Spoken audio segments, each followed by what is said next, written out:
At a time when the world's complaining about not being allowed to go outside, when our exercise routines and diets are shot, our social lives non-existent and our holidays cancelled, it's perhaps important to remember that for many, these are not the results of a global pandemic. For many, this is just normal life. And that opportunity to go outside, to not be stuck within the boundaries of your own house is actually incredibly fortunate. For many, that isn't even a choice. So today I'm really excited to be joined by Ryan Naoum. So glad I got that right-ish. Who is the team leader of St John's Community Services and an integral part to the running of Rough Edges, which we'll be discussing today. So Ryan, thank you for joining us. Thanks for having me. How are you doing? I'm really good, thank you. So today we want to talk about Rough Edges. Sure. Now this began as a cafe, right, called PJ's in 1987. You've done your homework. I've done my homework. It did indeed, yeah. I did. And it was a cafe that was made for people, not profits. That was their slogan, right? Absolutely, yeah. Okay. And yeah. since then it has evolved and changed and has become the Rough Edges we see today. Yeah, so PJ's was started between two churches, St Peter's and St John's, and so that's where you get your PJ's. Okay, so it's not pyjamas. It's not pyjamas. It's not pyjamas. Yeah. It took me about 6 months to figure that out, by the way. And so it was started in particular when the church saw that there was a large community of people that were kind of left out of society in a lot of ways, I suppose. The marginalised community of Darlinghurst, I think HIV was extremely rampant at the time around here, or it was perceived as. And so I guess in a lot of ways the church looked at the people that I guess were affected by that a lot and thought, can we make a place where we can actually welcome people in and try and create a space where people feel welcomed and feel loved and feel a sense of belonging. And so that's how PJ's came about. And, we could go into the story of the Good Samaritan there, which is the Bible verse that I've preached on so many times to new volunteers about, loving your neighbour and who is your neighbour and things like that. But the main point is these were people that were just... sorry, I'm screwing. No, go on. These are people that may have seemed left out at that time, and the church wanted to welcome them in. PJ's got sold off. Skeggs, the school, is there now, and Rough Edges opened a few years later. I guess that's the important thing to remember, right? This is not just about the homeless. This is about the marginalised, the people on the outskirts of society, the people that feel like they don't have a place. This Absolutely. is a community centre for everyone, right? Yeah. I guess an estimate would be about 95% of our people are either struggling with homeless or at extreme risk of homelessness. However, we get a plethora of different people in with different issues, and most of the time we see that people really just want to have community, have a chat, be welcomed in, and I think that's one of our most basic needs, other than the food, is just to have a place where you belong. So that is fundamentally what Rough Edges is. It's basically just a place to belong. Absolutely, yeah. I really like that. I'll use that in future. Okay, that's yours. That's yours. And within that, so obviously you guys hand out food. Is it 70 meals a day? Was I read that? Yeah, I mean, pre-pandemic it was 70 meals a day. Unfortunately, we're on a very public road, and at the moment we can only serve food from the door. Mm-hmm. And so our numbers have dropped a little bit. Due to the fact that people just don't have that place to hang out that Rough Edges used to be, which is a bit devastating for us and for them. The numbers have dropped slightly, however we're still getting around the 50 to 60 mark. And then, pre-pandemic it was, anywhere between 70 and 120, 150 one night. Oh, wow. We were chock-a-block, yeah. And I always think it takes a special kind of person to get into this sort of work. You're basically running towards people who are at their worst, you know, at some of the toughest times in their lives. So how did you get into this? I'm actually not that special person, but my wife is. My wife is a social worker, and she was working with women mainly that were experiencing homelessness. And she just used to come home and talk about it a lot, to the point where I couldn't help but just be interested and fascinated by what she was doing.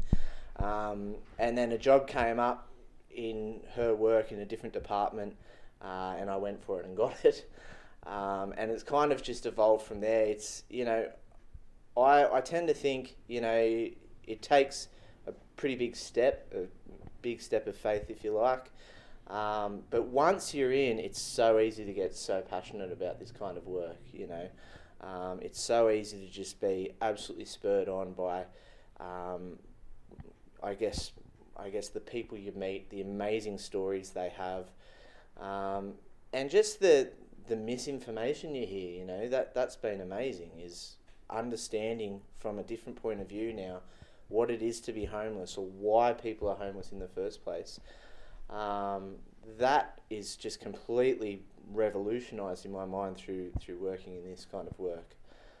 It really does. It changes your life, kind of, in a big sense. Well, we're going to let the listener and the viewer determine whether or not you're a special person.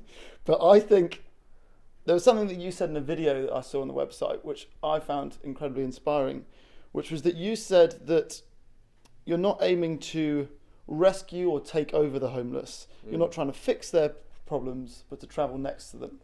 Sure. And I think that is possibly the biggest gap in between how the general public think the homeless need fixed, or how we can help them, and how people that actually work for Rough Edges, for the Wayside Chapel that we spoke to in a previous episode, approach the problem, if you want to call it a problem. Yeah. Because from my point of view, what you guys at Rough Edges are doing is approaching the problem of homelessness from a completely different angle, right? Yep. This is not as simple as, here are people without a house that need money, here's money, problem fixed. It's, here are people that feel as if they have no identity and no place. Yeah. So Rough Edges provide a community where that problem can be solved. You know, here is a place where you're all welcome. Yeah, sure. So yeah, I guess you know, there was a study done back in the 1990s, I believe, by the World Bank, where they just went out to all these all the poorest communities on the planet, and they just asked the question, what is poverty? And, you know, I do this as an exercise with all my volunteers as they come in. And I always ask them, what is poverty? And the answers I always get back are things about lack of access to things, you know, basically a lack of access to stuff that we need to survive. Water, shelter, food, all that kind of thing. The replies that they got back when the World Bank did this study was completely different. It actually talked about fear, loneliness, anxiety, and those kind of, I guess, emotional level things that people miss out on. And so, yeah, there's obviously food, there's obviously, you know, clothes that we can provide people. But the biggest thing that we aim to provide is just a place to be, a place where community happens. And you know, it's when people have access to that, along with, you know, the physical needs, which I'm not doubting their importance. They are absolutely important. And in fact, I will say the first step we need to do to solve homelessness in this country is bump up the amount of public housing that we have, making sure that people can find access to housing. But after that, you know, how can we make everyone, or get everyone involved in this goal of absolutely welcoming people in, and building, I guess, self-esteem for those people? You know, that is what will transform. That is what will, you know, bring people out a little bit more than just, you know, here's a sandwich. I think that's something that Nick and I, who films all of these, discovered. We worked on Filthy Rich and Homeless, this big TV show here, and the thing in that show, as you all know, basically celebrities become homeless for 10 days and then report on what they experienced. And the thing that every single one of them said is that you become invisible. You know, if you're sitting on the street, even someone that you know could walk past you and not see you, or pretend to not see you, or not really look at you, and not really think of you as an individual, but think of you as another homeless person. Another homeless person asked me for money to spend it on booze or spend it on drugs, whatever. You're just a label or a stereotype rather than an identity. I guess that idea of giving people self-worth by inviting them into a community and go, right, here are things you're good at, here's what you can contribute to our little circle here. Absolutely. Is massive. I think often people, I don't know if you agree with me, I think people often feel the way that they believe they're perceived. You know, if I remember thinking this, if somebody thinks you're stupid, and you think that everyone here thinks you're stupid, you start acting stupid, you know, you start actually thinking maybe I am, and, you know, making the wrong decision. So I wonder if that's the same thing when you know, you've spoken to people who are homeless and who people do not value, or people do not look at intrinsically as an individual. What experiences have you had of the change they see in stepping into a community and being given some self-worth? So I think one thing you'll see straight away when you come to Rough Edges is there's a sensitivity that is evident all the time. If someone accidentally jumps the queue, which can happen, we hear about it. If someone gets more food than someone else, we hear about it. And why is that? It's because you know, self-esteem seems quite low from my observation. And so, you know, the other week, a guy that's been coming along to Rough Edges for a really long time just suddenly bought everyone ice cream. I don't know where. I've been told it was Messina, but I'm sure that was indulgent of the story. I think it was just a few punnets of ice cream from Woolies, actually. Yeah. But you know, that kind of generosity is amazing, you know, and it's from a guy who himself is at times quite sensitive. On the other hand, you know, one thing we do see a lot amongst our patrons at Roughies is incredible generosity, where it's almost sometimes reckless generosity to the people that they're with. And so in what way? Yeah, give us an example of that. Oh, you know, I lent this person $200. You didn't even have $250. Why did you lend all your money to someone else? Well, because they needed it. All right, you know, and that happens a lot. You know, we get people coming in and you know, and saying, you know, this person just lent me this money, kind of thing. And I guess it's just amazing to see that people in need are helping people who are also in need to such a massive degree, you know.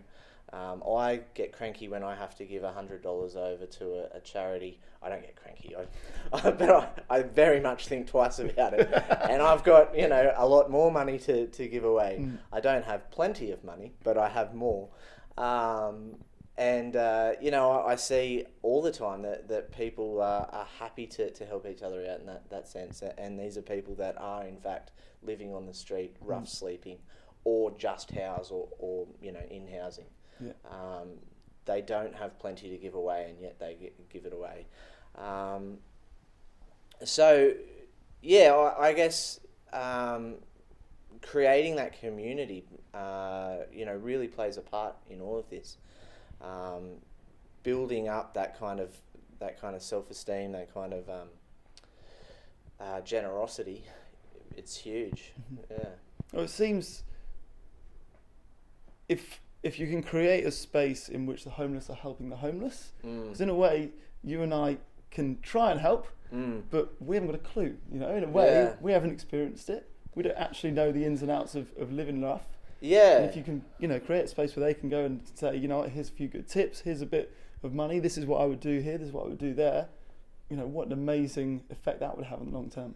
Yeah, absolutely. And I mean, just listening. Listening is something that I think our society in general has kind of forgotten. You know, someone's living on the street, but you don't know their whole history of how they got there, and I can guarantee it wasn't an easy road. You know, they didn't just kind of get sick of paying their bills and, you know, take their bed outside. Listening to people and you know, allowing them to make decisions. So, you know, to some extent, I hear it a lot, like, how can we get them into a job? Well, don't. Just be with them, be next to them, ask them what they want to do, ask them what they need. You know, one of our values is personal growth, and that means treating the person as the expert of their own situation. And so allowing a person to make their own decisions and just providing them with the options they need, you know, that helps way more.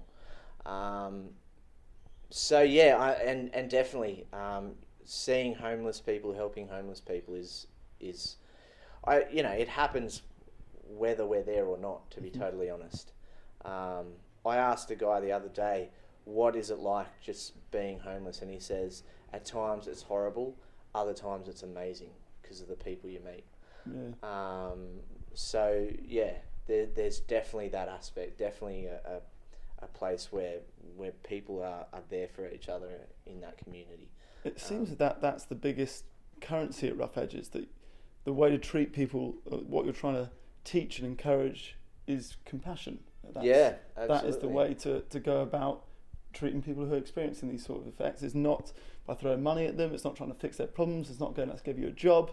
It's that listening, it's that helping, it's that just sitting back and giving them the space to share their story. Yeah, for sure. And you know, all our volunteers go through training. We make our volunteers do a whole weekend of training, which they pay for, by the way, which, you know, kind of filters a few people out, if you know what I mean. But one thing we train our volunteers in is a style of conflict management called Nonviolent Communication, and that is about training people to see past that kind of emotional outrage or the emotional response to you know, how they're feeling at the time, and it trains people to look past that, to look past how you might be getting treated at the time, and just go, what does this person need right now, really? Because that's going to be huge. If you can give the person what's deficient in their life. Does that make sense? Yes. Good. Yeah. If you can, you know, give the person, you know, the acceptance that they're craving, or just the safety they're craving, you can see change in someone's life straight away. You know, on one occasion we had a guy. I've told this story so many times, by the way. Go on, to us. Let's hear it. We had a guy come in and he was furious, just screaming at everyone, kind of swearing and yelling at abuse at people. I, being an old high school teacher, tried to do a high school teacher thing where you go and stand next to the naughty kid. Oh, yeah. That worked like a charm in high school. It did not work in this situation. In this situation, this guy just started screaming abuse at me, kind of thing. And, you know, that was absolutely the dumbest idea I had, possibly since I started working here. And another volunteer just came up who happens to work in mental health, in the mental health industry. And she just came up to this guy and said, "Mate, you look really afraid." And in my mind at that moment, I was thinking, you don't say that to an Australian or British man. Yeah. You know, that is not what you say to men in this society, kind of thing. But for that guy, it was exactly what he needed to hear, and he just burst into tears. And it was at that moment that I looked at him for the first time, like, properly, and like started to put two and two together. You know, it was the coldest night of the year. It was freezing outside. And this guy had a T-shirt on and he was holding up his jeans and he had no shoes. And, you know, at that moment, saying you're afraid is exactly what this guy felt. he felt terrified. How is he going to get through the night if he's rough sleeping? And so at that moment, you know, me and this volunteer, we just started grabbing all the things we could find that would help this guy: a pair of shoes, a big coat, and a swag that we had. And the guy was just overcome, and suddenly, you know, now I see this guy come into Rough Edges and we just sit down and have an amazing chat, you know, every single time. And why? Because this volunteer spotted exactly what this guy needed at that time. And it wasn't about, you know, responding to how she was being treated. It was responding to what that guy needed. Oh, that is a challenging thing to teach, I imagine. Fight fire with fire. If someone's screaming at you and not get fired up and respond. Well, I mean, it's not a hard concept, but so hard in the moment. So hard in the moment. You know, so many times I've walked in with the idea in my head, okay, what does this person need? And by the end, I'm like, just leave me alone. You know, I can't figure this out. Just go away. Because, you know, my patience lets me down or whatever. But yeah, so hard in the moment. Absolutely. Well, I think it's fitting to talk about fear in that. So October, which is when we're filming this, is a very important time for Rough Edges, because this is when you do Roughtober. Roughtober you can see what we did there. Yeah, it's very clever. It's very clever. So Roughtober is anyone goes and sleeps rough, usually all together, right? In the past, been all together. Yeah. In order to raise money and awareness for roughies. Absolutely. Right? Yeah. So, and I guess I've watched a few videos that you guys have filmed in the past of this, and I guess what's become apparent is it's so much bigger than just raising money for Rough Edges. Yeah. What inevitably happens is that you realise everything that goes with sleeping rough, right? It's not just you don't get much sleep for a night. Yeah. It's that they understand what comes with that, the fear, the insecurity, you know, everything that goes into sleeping on the street. And that brings with it more compassion, brings with it more conversation, brings with it more understanding. Absolutely. Now this year's a bit different, isn't it? Because obviously this year's 2020 and everything's different. Everything's different. So this year it's going to be a virtual COVID style. Yeah. Okay, so tell us about how this year is going to compare to others. So this year, you know, our jobs have changed completely. You know, now I've learned how to cut videos together. Yeah. We are doing a Zoom event and asking people to sleep rough in their own home, which is a strange idea, but it means sleeping rough in your backyard, on your balcony. And then, you know, we're planning to do some exercises, some cognitive exercises to get people to make the leap. What would it actually be like to really be homeless in this and, you know, not have a house you can just walk inside and use the bathroom and all that kind of thing. So yeah, people are able to get involved from home, which is amazing. To sleep rough on their balcony or their backyard and raise money by getting sponsors. So that's this Friday, October 30th? That is this Friday, October 30th. 7 p.m. is it starting? 7 p.m. is when the Zoom event starts. Okay, so we all Zoom in and we all do this together. Absolutely. Phenomenal. I love the idea of people doing it in their offices as well. There's something about that. Yeah. So some people are doing it in their office. Some people are doing it in the car park of their work. Amazing. Yeah. And in the past, have this been a combination of volunteers, people wanting to get involved, and some people that actually sleep rough? Do you all share the same space? How's it work? Yeah, so in the past we've done it around the church building that we're directly attached to. And we end up with volunteers and just members of the community, you know, members of my Facebook friendship group. And yeah, we definitely have people that are sleeping rough for real join us. I think for those people, sleeping with a big group of friendly people is actually the safest night they'll have for a few months, you know. And so yeah, we have a massive plethora of different people coming to join us for those events. Awesome. Definitely. So to get involved, all we have to do is Sleep Rough, Friday 30th. Yeah, 10 PM. and sign up. Jump Okay. onto our website and you follow the links to Roughtober and yeah, sign up. Get involved. And if Yeah. you don't want to sleep rough, you just got to donate. Donate to someone who's brave enough to do it. Absolutely, and Yeah. donate a lot. Yeah, exactly. Starting 100, 150 minimum. That's, Yeah, or $1,000, you know, Yeah, whatever. And then, I guess the final question I want to ask is not an easy one, I guess. It's, oh, wow. You did say it was a busy street. What was that? Train? That's the grill opening downstairs. Yeah, the final question I wanted to ask is, what is the one thing we as a general public are doing wrong in our approach to the homeless? Sure. And what is the most important thing we could do to help going forward? Yeah, I think, you know, going back on what we discussed earlier is, are you actually listening to people? So, you know, I get the question a lot, what can I do if I see someone on the street? Mm-hmm. And my answer is, number one, have an inward look first. Are you actually approaching this person with a helpful attitude? Is it that you're coming to them thinking, I can really help this person? Or is it coming in going, man, this person's obviously having a really, really hard time right now? And then talk to them, I think is step two. In terms of, you know, wider community, how are we going?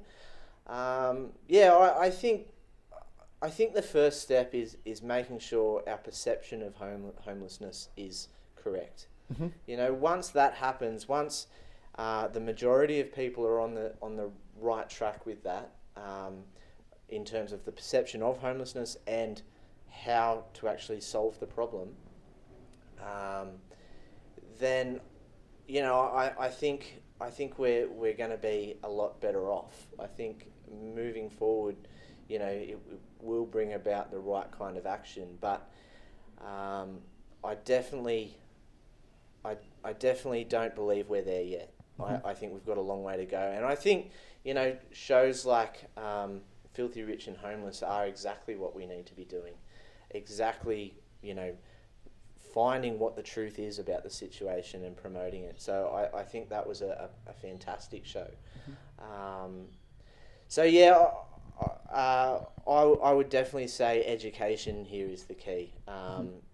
Changing perceptions, changing attitudes, and seeing, you know, the different outcome that you see in people's actions towards it.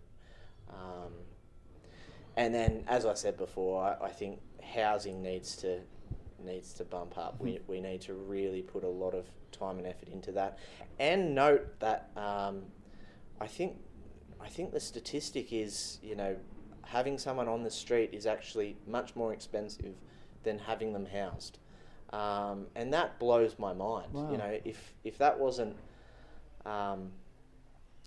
if that's widely known, how much more are we going to be going, right, well, let's put people in housing, you know, and support them in it. I think that's the way to go. Amazing. Well, thank you so much for joining us. Thank you for having me. Not at all. Thank you for playing your part in this amazing community. It's really inspiring to come in and get insight. Even though you don't think you're special, we think you're special.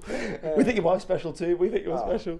And anyone who's listening to this Friday, October 30th, get involved. Hop onto the Rough Edges website. Either sleep rough yourself or sponsor someone that is doing it. Thank you very much. Thank you. Cheers.